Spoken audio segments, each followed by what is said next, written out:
of our community for interfaith service. It was a powerful reminder of what we can achieve when we stand together in faith, hope, and being uplifted in our DC values.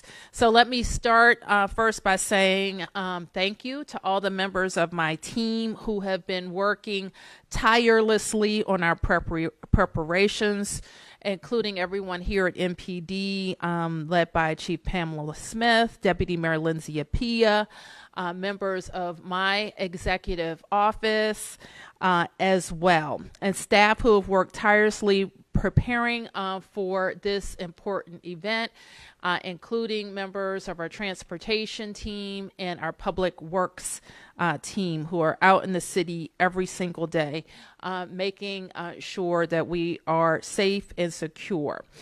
So let me just say something about elections and voting in DC. Beginning with early voting last week and through Election Day tomorrow and up until the inauguration, our team has one focus, and that is how to keep Washington, D.C. safe and secure for residents and visitors. Throughout election week and beyond, we will be operating right here in this new command center side by side with our federal and local partners. This facility is the nerve center of MPD's operations, allowing us to work seamlessly with law enforcement agencies and coordinate major events across the city. Beyond the JOC, our Emergency Operations Center and Joint Information Center will be operating at our HCMA headquarters located nearby, and they too will be fully activated. These centers allow us to respond quickly to any potential security concerns and deliver timely, accurate information to the public. These activations will ensure that we are keeping up with information real time and can deliver that information to our residents. And so this brings me to another essential point. We're asking everyone to stay informed and rely on trusted sources for updates. In this age of misinformation, I want to ensure that everyone gets their information from official sources. If you haven't already done so, please sign up for Alert DC to receive timely information from us, from the DC government, directly to your phone. Now, with Election Day tomorrow, all Washingtonians should know this: when and where to vote if you haven't already done so. Whether you're voting in person at one of our 75 polling places, you may also drop off a mail-in ballot, or if you all have already voted, you of course can remind neighbors and friends that voting is open in the district beginning at 7 a.m. through 8 p.m. at 75 polling places. The DC Board of Elections runs elections in the District of Columbia, and you can go to their website for location information. Remember, you may vote in person beginning at 7 a.m. through 8 p.m. or drop off your ballot at a drop box. A key message that I want to emphasize today is to be patient.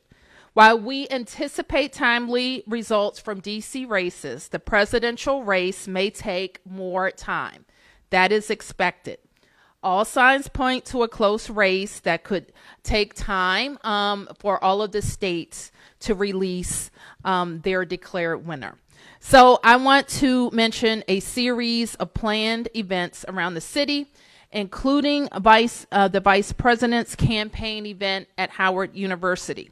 The United States Secret Service leads the security planning, but we're working closely with them to provide additional support, and Chief Smith will speak more about that. Finally, I want to reiterate that our agencies are working together with federal partners to ensure a peaceful transition of power.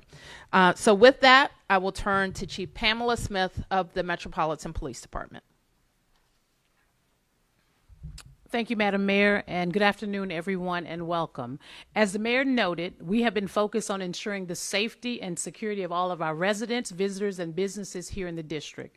MPD's collaborative work with our partners, HCMA, OUC, Fire and EMS, various district agencies, as well as our local, state, and federal law enforcement partners allow us to manage large events seamlessly while keeping our city safe.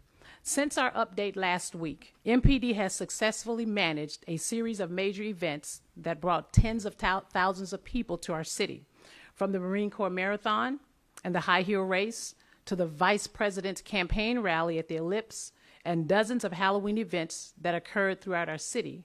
And finally, this Saturday's Women March, which brought thousands of demonstrators to the heart of our city. MPD's strategic planning and presence ensured that thousands of people could come to this city to exercise their First Amendment rights peacefully and safely. We will continue to successfully manage events on this scale if they arise this week and continue to do so through January's inauguration. Our team has been fully engaged and vigilant. We are the best in the country at what we do, and we will keep working around the clock to keep Washington, D.C. safe and to keep our residents safe. Tomorrow is Election Day, and our officers will be paying close attention to polling places, ensuring all Washingtonians safely get to and from polls to cast their votes. Additionally, there will be major impacts to residents near and around Howard University's campus, where the Vice President is holding her election night watch party. Closures will go into effect tonight at 7 p.m. Among the closures is a stretch of Georgia Avenue between Harvard and V Street Northwest. The full list of closures is available on our website. Maps of the security zone around Howard are also posted behind me. There it is, okay.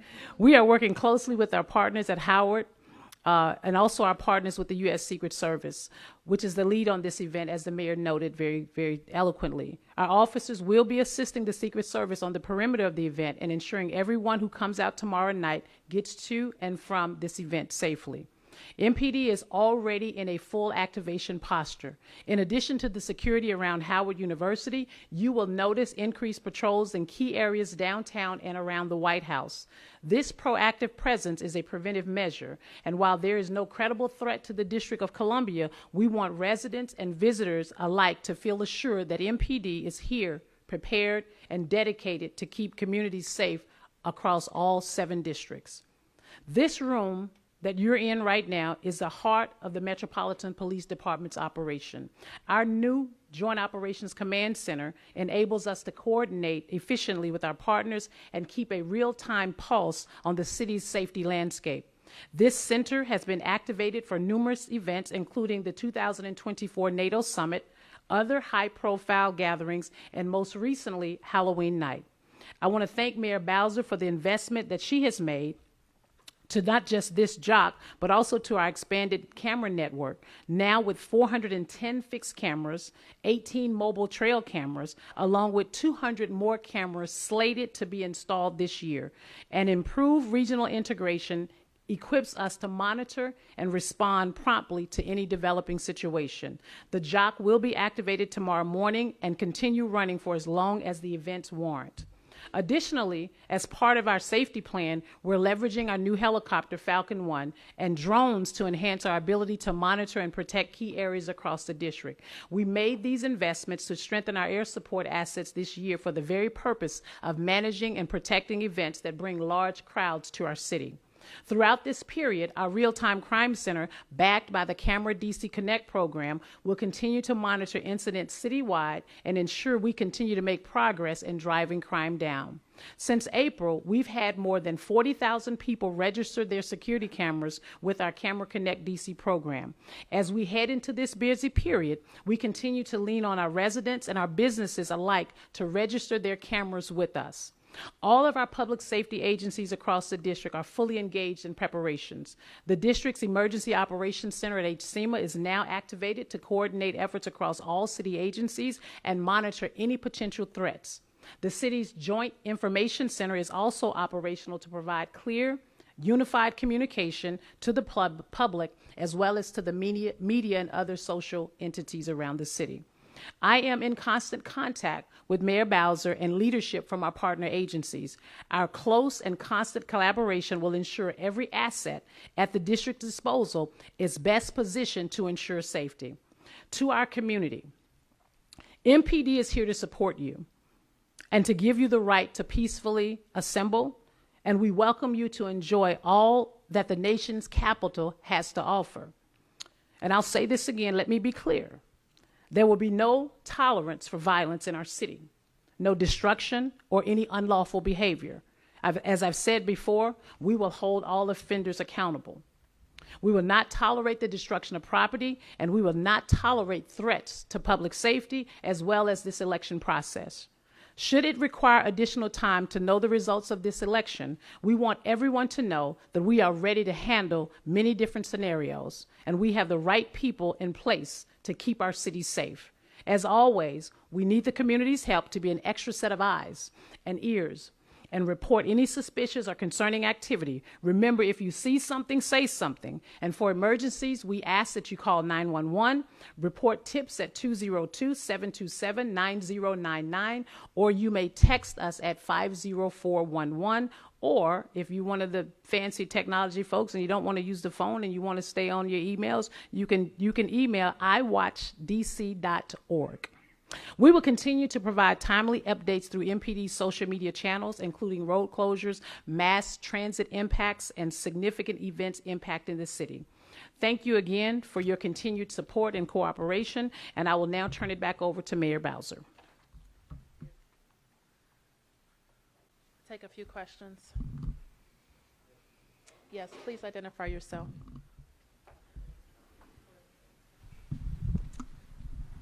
Hi, Mayor Bowser. Gabe Cohen. Directly into some light, so I can't see you, but That's all right. I trust that you're there. I'm Gabe Cohen from CNN. Two questions for you. First, are there any plans to request National Guard assistance in the days ahead?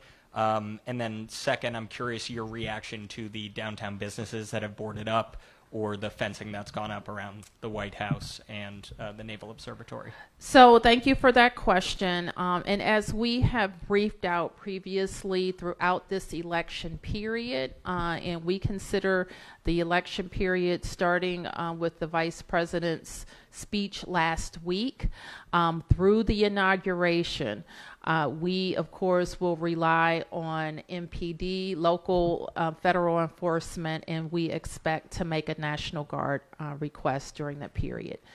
Secondly, you ask about what businesses can do.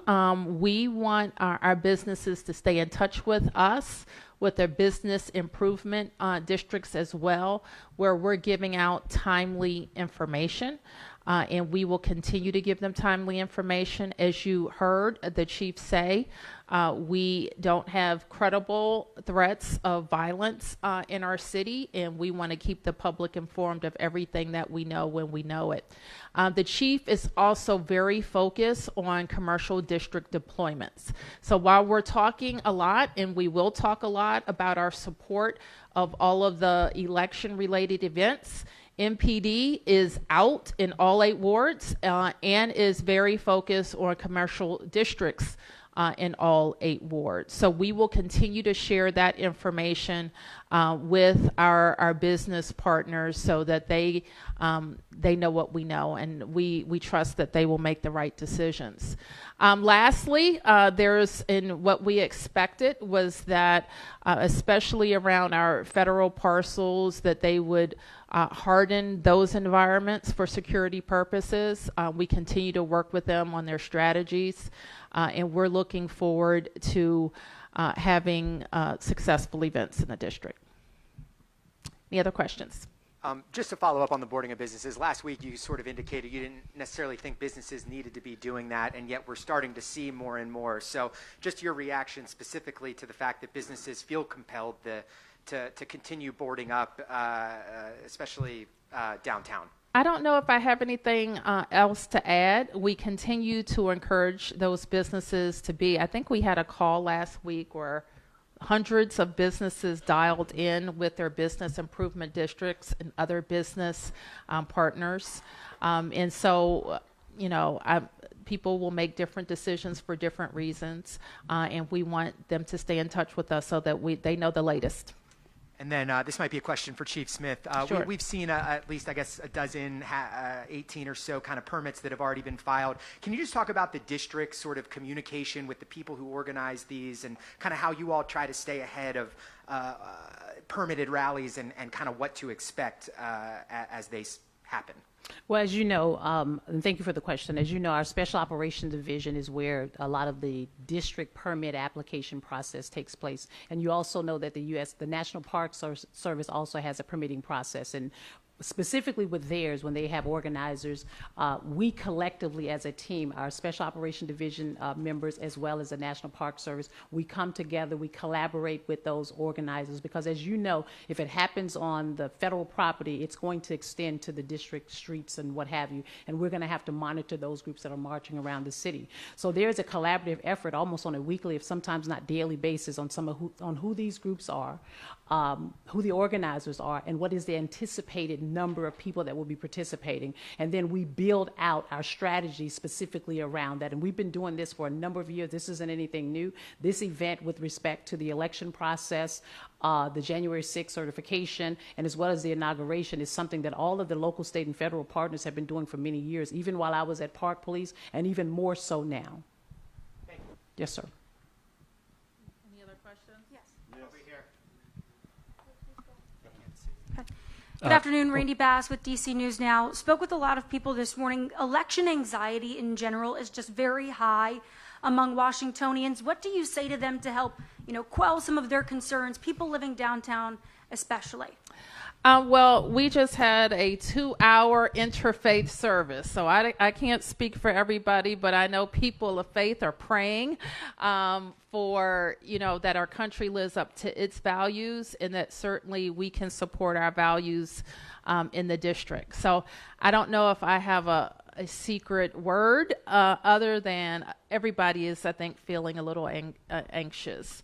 And I think in a way that former Mayor Sharon Pratt eloquently said, that it's not just about whether one candidate or the other wins in her estimation, and I think mine too. It's about what's at stake for our nation. And we have two distinct choices, and I think people feel a little powerless, especially for us who don't live in swing states. But we do still have power because we have to exercise our votes. We have local races here in the district. We have an initiative here in the district. And it's always important, from my point of view, that when I'm arguing for the district, that people vote in D.C. to show that they are interested and empowered and ready to advance to statehood. So we want DC residents to go out to vote, but I still implore everyone to be patient. This may not be a case where we know who the winner is on Tuesday, and that too is expected. The other thing to be patient is that one candidate may declare a victory based on nothing, not based on results that are coming out of the states. And so again, that is expected. So people should continue to be patient. The other thing, which is entirely possible as well, is that we could have a winner tomorrow. And the winning side, wants to celebrate. And we want them to celebrate peacefully and responsibly as well. And the losing side, the chief has already addressed this, may be feeling destructive, and that is not going to be tolerated. So that's our message. Everybody's feeling a little bit anxious. Do what you can, but also take care of yourself. And we have lots of resources in the district for people who need to talk to someone. Hi, Mayor Bowser, Justin Papp with Roll Call. Can you talk about the way the city is partnering with Capitol Police and if there's any specific security measures for around the Capitol campus in the coming days and weeks? Sure. Let me ask the chief to address your question. I'm not sure where you are, but I'm sure you're hiding behind the light as well. But to answer your question, we are in close contact with the U.S. Capitol Police as with our other federal partners on a regular basis and daily basis. And again, if secret Service, again, chose to put up anti-scale fencing around Lafayette Square and around the White House complex. That is their decision. Our job is to support them. And the same rule applies with the U.S. Capitol Police. We work in tandem with them for a lot of events across the District of Columbia, and we don't expect this period of time to be any different. Thank you. Yes, sir. Hi, Shimon Prokopis from CNN. This way again, also, Chief. Yes. Which way? The way where you were just Oh, before. God, because y'all just come out behind the light. Sorry, I know. I have a question about Howard University and the crowd control. Will people be allowed to stream in, hang out around there? I mean, last time the vice president had an event at the Ellipse, there was massive crowds. Are we expecting the same here? Will people be allowed to linger on the outside? Absolutely. Is there anything to do in terms of crowd control in that case? The same thing we've always done with crowd control and crowd management. As you know, there will be a ticketed event on the yard at campus, at Howard's campus. And there will be personnel assigned to manage that crowd. As I've stated before, whenever there are permitted events, whether it's on federal property, whether it's on private property, the Metropolitan Police Department owns the rest of the land. And so what we will do, just as we've done before with the 80,000, 20,000, 30,000, we will make sure that we already have a crowd management plan in place to ensure that everyone has a safe event. Yes, sir. Yes, sir. Well, I have one for the chief and one for the mayor. Okay. Chief, since you're there, Mark Seagraves. Yes. Hey, Mark. Hey. This is actually, I don't know if this is related to tomorrow or not, but we're seeing pictures circulating of what appear to be MPD that you're renting cars and putting magnets, MPD magnets, and temporary light bars. Sure. Can you tell us why you're doing this, how many of these vehicles, and what should people expect? Because quite honestly, at least at the pictures that I've seen, I don't know that I would pull over for one. I mean, they don't really look legit. And so could you speak to this and tell me how many there are out there and why? Well, let me clarify the fact that they are legit. And then the second piece of it is that they're only being used for traffic posts. One of the things that I have to make a decision about is how we patrol the rest of the District of Columbia and the residential areas that people are concerned about. We hear people talk about anxiety. Well, we have residents that live here. Despite the fact that there's going to be large crowds in the area, we still have to manage the rest of the workforce. And so the decision that was made was for us to use those vehicles specifically for traffic closures and traffic posts. It's not anything that we've done before in the past. By having the lights and having the magnets on the cars gives us a visible presence. The officers will be in full uniform. They will have readily identifiable information, identifying information on their outerwear. So if there's a concern or a question about who they are, they will be static. They will not be roving around our city. And then once the events are over, we will return the vehicles from which we've received them. Can you tell us how many vehicles? I will not share the number of vehicles that we have in that space for security reasons. Okay, and I appreciate that. Mayor Yes, sir. Bowser, could I ask just for a little bit of clarification on the National Guard? I may not have heard your full statement on that. I believe you said you expect to request the National Guard sometime between now and Inauguration Day. Is that? That's correct. Do you know when you would make that request? I think when we spoke last, we're likely to make a preliminary overture to the Guard to let them know what our planning is, and then we'll make a formal request. And I can't give you the exact date, but understand this. And there was an earlier question about our coordination with the Capitol. As you know, we requested that January 6th, in addition to the days around the inauguration, be named a national special security event. And in that process, we worked with Secret Service on the total request for the event, and that includes the National Guard. We understand, and the Commander General was with us a little bit earlier at Shiloh. We understand that they're planning and thinking in the very significant troop request that they're going to be planning for. Just to be clear, though, there's been no preliminary or any type of Mark, for tomorrow. I said, for tomorrow. No, we're talking about the inauguration period. I'm sorry, I misunderstood your question. Okay, thank you. Mm-hmm. Hey, Mayor, Matt Delaney with the Washington Times. Just curious, is there any election scenario or even election outcome that you fear could cause the most trouble for the city from a safety perspective? I mean, the scenario that would cause us the most trouble is any person coming to the district or who's in the district who is doing anything but planning to peacefully celebrate or demonstrate. That's the scenario. And it could come from either side. And just one quick one for the chief. Are there any activist groups or people from certain ideologies that you guys are monitoring ahead of the election? No, at this time we don't have any identifiable threats or any pro or con groups. We just don't see anything right now based on our intelligence gathering at this point.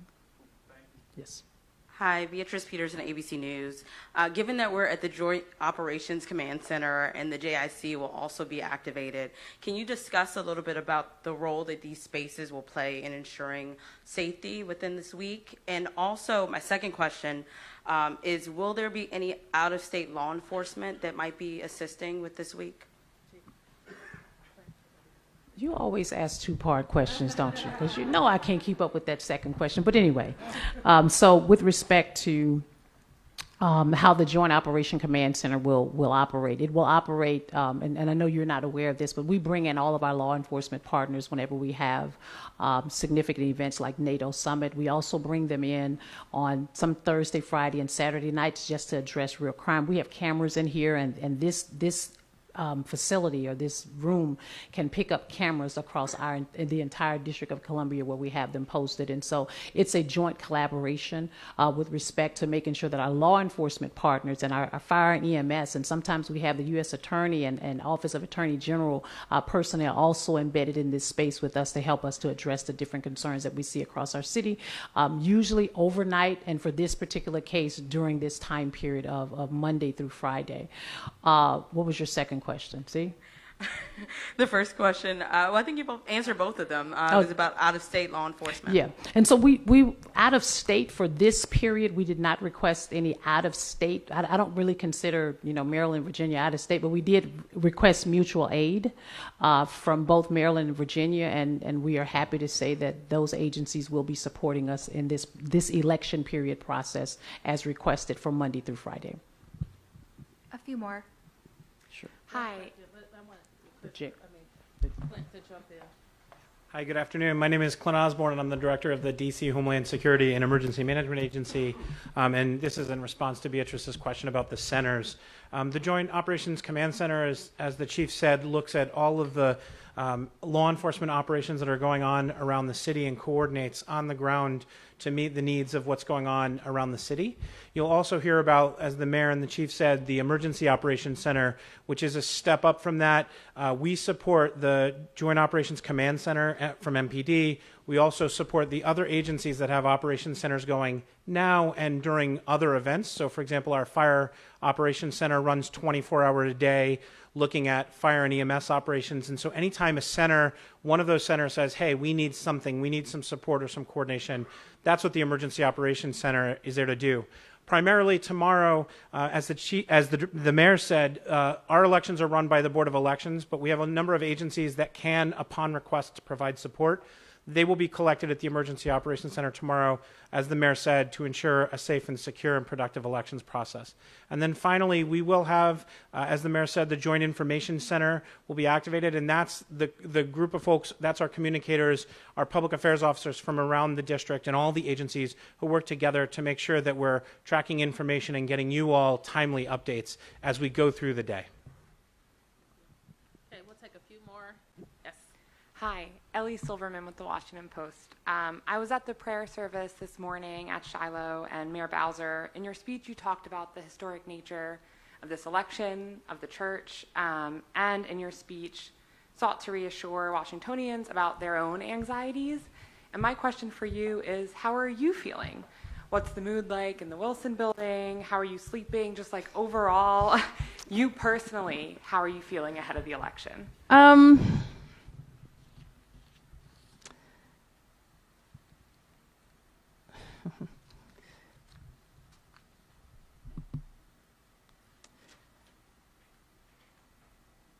I feel very strong about the district's preparation. I feel very sad that this the state of things. to be honest with you. But the way that I deal with anxiety is to work and to make sure that we are as prepared as we can be, and that all people, win or lose, do the right thing. And that is important. I'm also the leader of 37,000 people who make this city hum. And I'm very proud of the way that they have conducted themselves and prepared. I am also cognizant that many of them feel triggered by these events from the events of 4 years ago, and that they have to take care of themselves so that they can show up and be what the residents of the district need. So we are, operating in a space that is our duty, and we're proud to do this work, and we're looking forward to the American people doing what they need to do tomorrow to vote and to exercise their vote. But what I said earlier in Shiloh, and what you probably heard from the message from our keynote speaker, is that there's going to be an election tomorrow, and then the next day is Wednesday. And then there's Thursday, and we're still going to be Washington, D.C., and I'm still going to be the mayor. Yep. That's it. Thank you, everybody.